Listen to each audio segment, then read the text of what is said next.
Buenas tardes, profesora. Buenas tardes, compañeros. El día de hoy vamos a exponer sobre la muerte civil por corrupción en el Perú. Por favor, para poder empezar, vamos a explicar en qué consiste la idea de la muerte civil por corrupción. ¿En qué consiste? Como hemos visto a lo largo de los años, la corrupción es uno de los problemas más graves en el Perú, porque muchas personas que han sido condenadas por delitos luego regresan a trabajar en el Estado. Frente a toda esta situación surge la propuesta de la muerte civil, que no significa la muerte física de la persona. Se trata de una sanción legal que busca que las personas condenadas por corrupción ya no puedan volver a participar en el aparato estatal. ¿Cuál es el objetivo de esta propuesta? Es para poder proteger al Estado y así poder evitar que estas personas vuelvan a cometer actos de corrupción. Propuesta de la muerte civil en el Perú.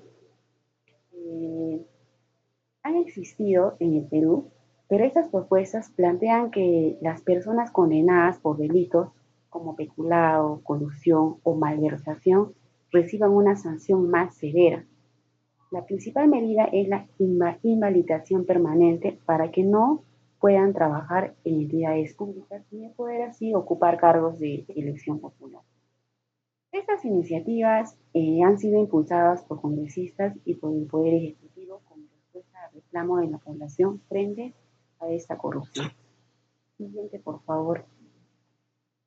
¿Qué es la muerte civil? Como ya lo mencionamos anteriormente, no significa la muerte de la persona. Esta es una sanción legal que se aplica a las personas condenadas por corrupción. Lo que va a buscar es que estas personas van a perder la posibilidad de poder participar nuevamente en el Estado y así poder ocupar cargos públicos.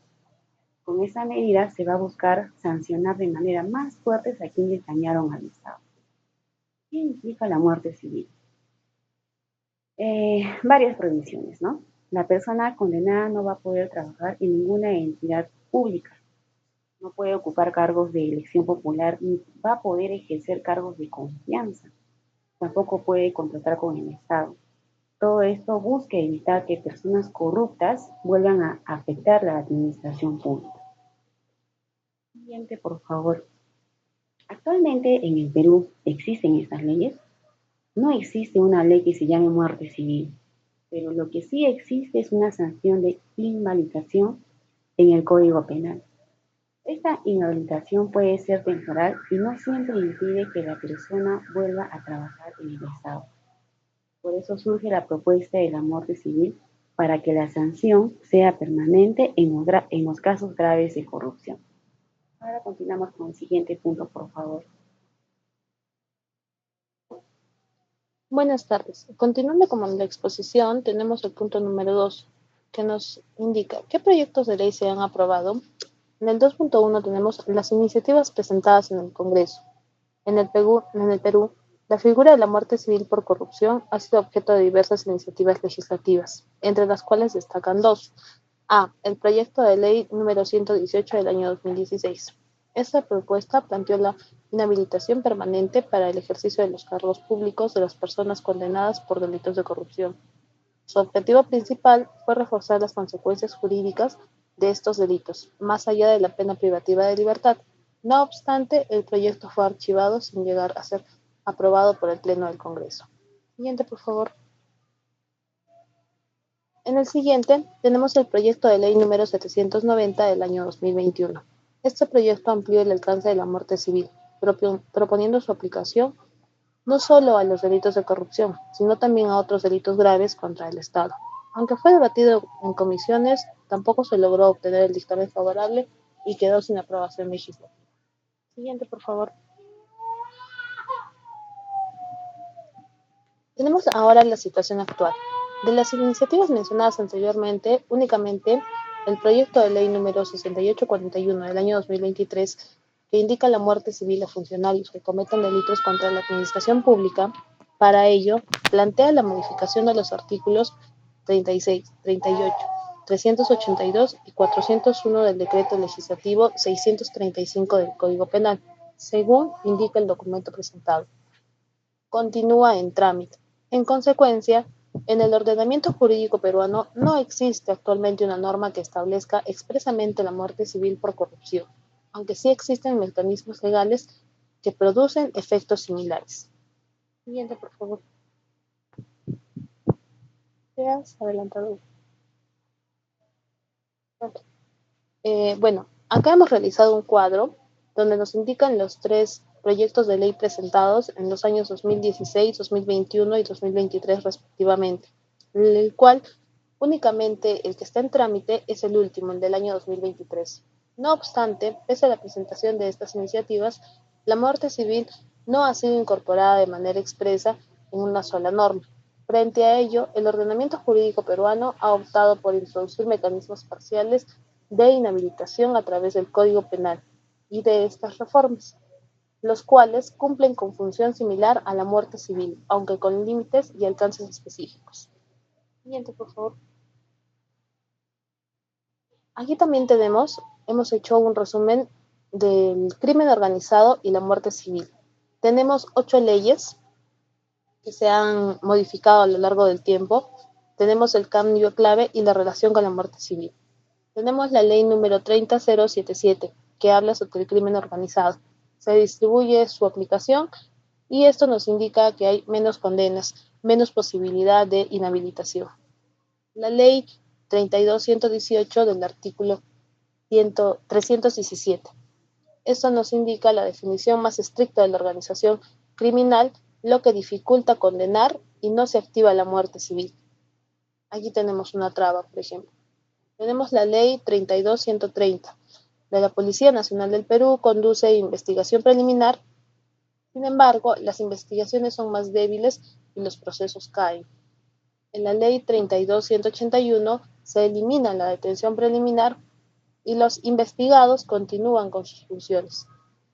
En la ley número 31751 tenemos que limita la suspensión de prescripción, los procesos prescriben pasado un cierto tiempo y no hay sanción. En la ley 32104 tenemos topes de la prescripción penal. En este caso, los casos graves se extinguen. En la ley 31990 se restringe la colaboración eficaz, menos pruebas contra los funcionarios. En la ley 31989 se reduce la interdicción de la minería y en relación a la muerte civil, las economías ilegales siguen operando. Siguiente, por favor. Muchas gracias. Continuando con la exposición, tenemos la tercera pregunta. ¿Cuál es la norma vigente y si están de acuerdo o no con la misma? Ya más adelante, han indicado mis compañeras que no existe como tal una ley que indica que es la muerte civil, pero sí se materializa en la pena de inhabilitación, que esta está regulada con el artículo 36 del Código Penal, que regula la privación del cargo público. Quiere decir que aquella persona que ha sido sentenciada, desde ese momento no va a poder trabajar en un sector público. La incapacidad para poder obtener mandato, empleo o comisión de carácter público. No puede postular ni ser designado en cargos públicos, ya sea cargo de confianza, nombrados o por elección popular. Y por último, la prohibición de contratar con el Estado directa o indirectamente. Aquella persona que ha sido inhabilitado no va a poder tener no va a tener ninguna relación con una institución pública. Es por esto que podemos decir que el artículo 36 del Código Penal permite imponer la inhabilitación prolongada o permanente de las personas condenadas por delitos de corrupción. Asimismo, tenemos el decreto legislativo 1243, que ese decreto indica que endurece las consecuencias penales de los delitos de corrupción, especialmente referidos a la inhabilitación. Es donde modifica el Código Penal, refuerza y amplía la pena de inhabilitación, especialmente para los delitos contra la administración pública. Introduce las posibilidades de inhabilitación perpetua en supuestos graves de corrupción. Siendo así, el decreto legislativo 1243 fortalece la lucha contra la corrupción al endurecer la pena de inhabilitación prevista en el artículo 36 del Código Penal. Y ustedes se preguntarán, o sea, ¿quién es la persona que puede dar esta pena de inhabilitación? Esto lo hace un juez dependiendo de la gravedad del delito que haya cometido aquella persona. Y también existen jerarquías de inhabilitación. Son cuatro jerarquías en las cuales la primera sería la corta o temporal, que es de 1 a 5 años, donde los casos son leves, no son tan graves. La segunda sería la inhabilitación prolongada, que esto puede ser de 5 a 10 años, delitos por corrupción comunes o a funcionarios de nivel medio. El tercero sería la inhabilitación agravada, que puede ser de 10 a 20 años. Aquí es donde ha podido haber abusos de poder, afectaciones de programas sociales o organizaciones criminales. Y por último tenemos la inhabilitación permanente, que esto no tiene plazo. Esto puede ser cuando haya ocurrido corrupción agravada o hayan dañado el Estado, ¿no? Continuamos con la siguiente diapositiva. ¿Estamos o no de acuerdo o no con la norma vigente? Nuestro grupo considera que la norma vigente es insuficiente, porque si bien es positivo que existen sanciones como la inhabilitación en la práctica, no siempre se aplica de manera estricta, no son permanentes en todos los casos y permiten que algunas personas condenadas por corrupción vuelvan a ocupar cargos públicos.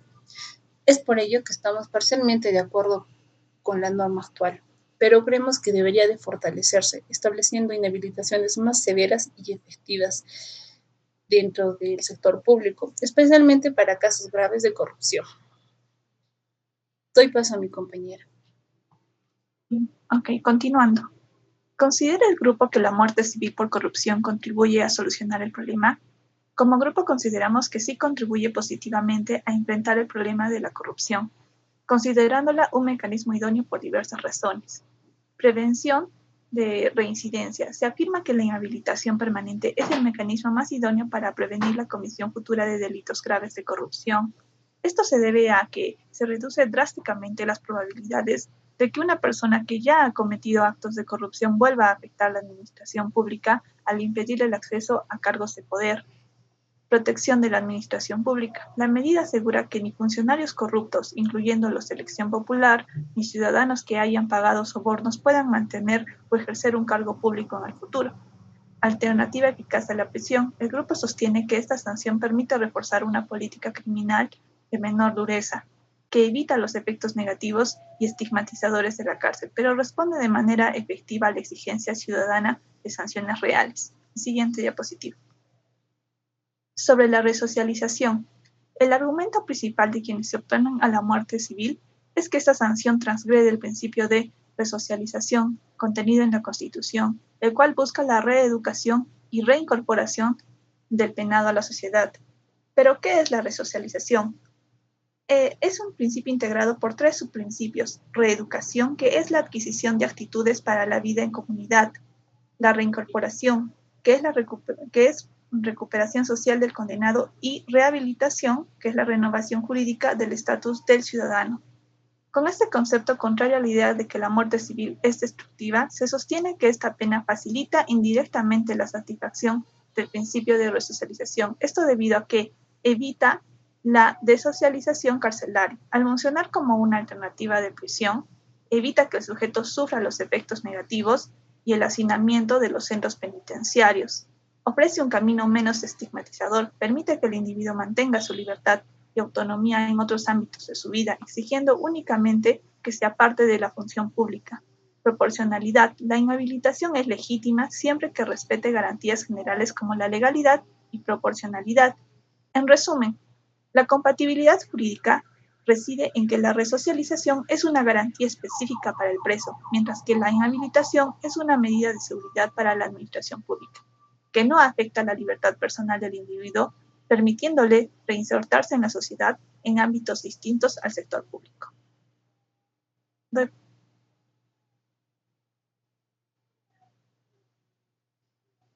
Continuando con la exposición, ¿de quiénes dependería para que el sistema funcione? Se concluye que la eficacia de un sistema de inhabilitación severa o muerte civil por corrupción no depende de una sola institución, sino del funcionamiento coordinado de varios actores del Estado y de la sociedad. Entre ellos tenemos al Poder Judicial, quien es el que condena con justicia a los corruptos, quien impone las condenas y determina la inhabilitación. El Ministerio Público, Fiscalía, ¿no? Es quien investiga eficazmente los delitos y reúne todas las pruebas suficientes para obtener condenas. El Servir y Contraloría General es para aplicar registros y prohibiciones. Bueno, la Contraloría es quien detecta las irregularidades y el Servir es quien administra el régimen disciplinario del servicio civil. Tenemos el Congreso. El Congreso es para mejorar la legislación y cerrar vacíos legales. La sociedad civil y medios de comunicación. Bueno, son los que exigen transparencia y rendición de cuentas. El Poder Legislativo, que debe aprobar leyes claras, coherentes y constitucionales. Sin estos actores funcionando de manera coordinada, incluso la sanción más severa pierde eficacia. Propuestas de cambio para fortalecer la lucha contra la corrupción en el Perú. El grupo propone una combinación de medidas, por ejemplo, fortalecer independencia del Poder Judicial e investigación fiscal, mejorar mecanismos de transparencia en compras públicas y obras estatales, clasificar automáticamente inhabilitación perpetua para corrupción grave sin que dependa de sentencias judiciales ambiguas, incluir educación cívica y ética pública desde los niveles básicos, crear observatorios ciudadanos con acceso a datos abiertos para fiscalizar decisiones públicas, fortalecer sanciones administrativas y civiles complementarias.